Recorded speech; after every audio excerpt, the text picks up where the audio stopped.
Control the center, and you can control the game. We may have heard that it's important to control the center and develop our pieces as close to the center as possible, but what exactly does this mean?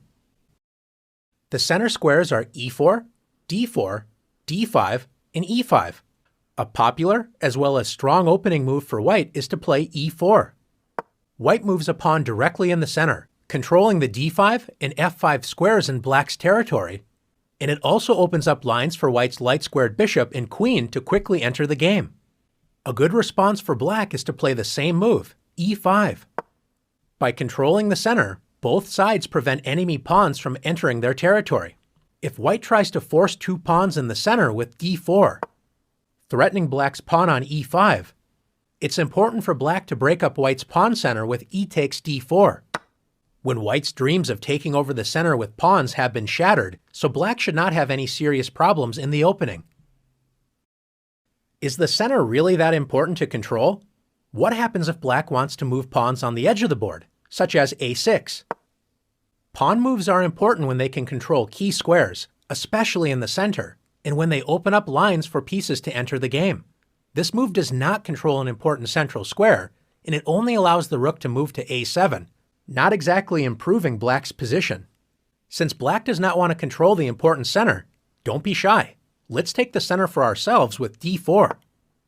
White's pawn duo control key squares in black's camp, c5, d5, e5, and f5, making it difficult for black to activate pieces on these squares. If black continues to make meaningless pawn moves such as h6, black has no central control, and besides the pawns, only 4 pieces can move: the knights, which were already able to move at the start of the game, and each rook only has 1 square. Not a good start to the game for black. White's pieces, on the other hand, enjoy great freedom. White's queen and 2 bishops enjoy open lines, and white's knights are ready to jump into the game with a move like knight f3. What happens if black wakes up from a deep sleep and decides to start developing pieces toward the center with knight to c6?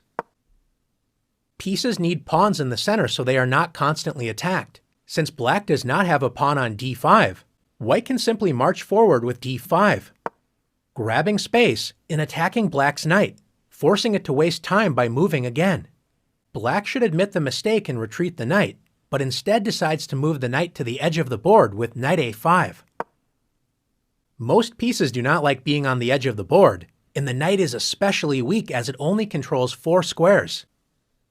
Compare this to white's knight on f3. It controls 8 total squares, twice as many squares as black's knight on a5.